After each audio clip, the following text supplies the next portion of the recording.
children and their son, they would understand that it's not about an abstract idea. It's about relationships. It's about people. It's about a relationship that they've had for 30 years, which rivals many heterosexual or otherwise relationships. And I can tell you this, that it's not abstract for me. You know, my daughter Tessa came out a few years ago, and for me, it's not an abstract idea. For me, it's about acceptance. For me, it's about saying that she's not less than. You know, this is a governor, one man in New Jersey that stands in the way of marriage equality. One man who is saying that their love is just not as good as everyone else's. You know, as Senate President Sweeney said a week ago, we have the Buono, and this governor actually had the audacity to call it insulting. Well, insulting to whom, Governor?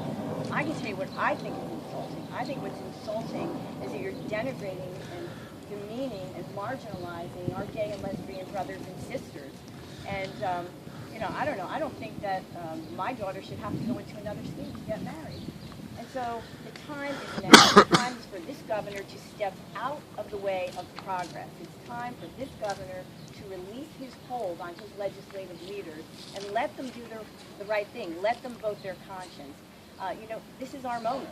This is our moment in time. It's time to make history in New Jersey, and it's just the right thing to do.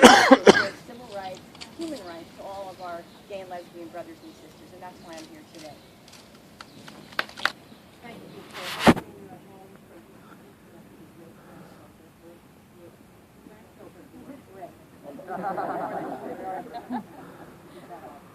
correct. I want to echo what Senator Buono, Senate President Sweeney, talked about. You're here in this district because the minority leader in the Jersey State Senate represents this family too. And hopefully Senator Kane will find the time to come and visit his family. Now the governor has talked about the fact he doesn't want to force legislation. So let me remind the governor, the legislature, we have marriage equality in the state of New Jersey. We in the legislature, both the Senate and the Assembly, the only one who is legislating right now is the governor himself.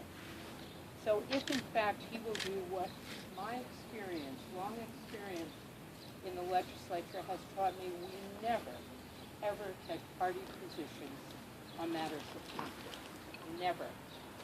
So if the governor can stand up and say, personally, he doesn't agree with same-sex marriage, that's his privilege. But in fact, to say to this caucus, you are free to vote your conscience, and then let's invite Senator King right here to this front lawn, to that house, to meet this family. Thank you very much. Senator Neagel. Thank you for opening your house. With the ruling of DOMA establishes implicitly that New Jersey civil unions are unequal and therefore unconstitutional.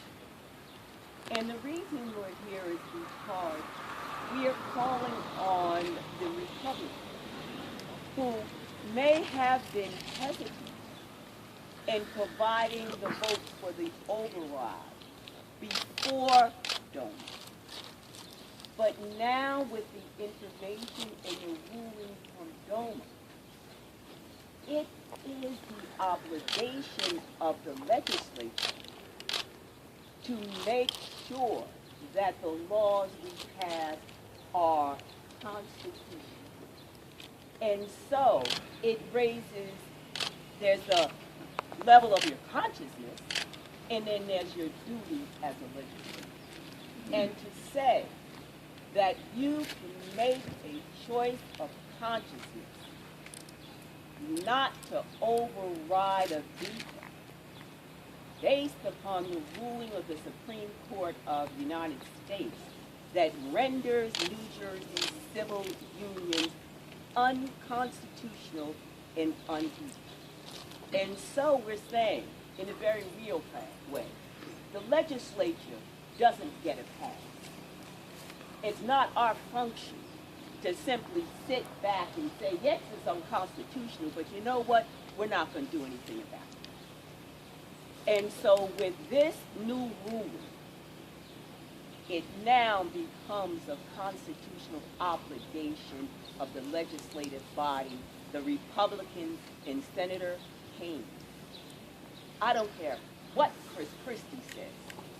We know what the Supreme Court has said.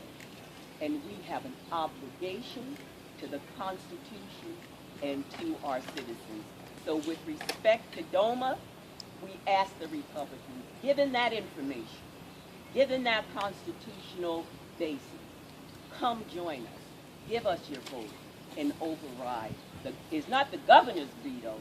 Override what is an unconstitutional law. Thank you.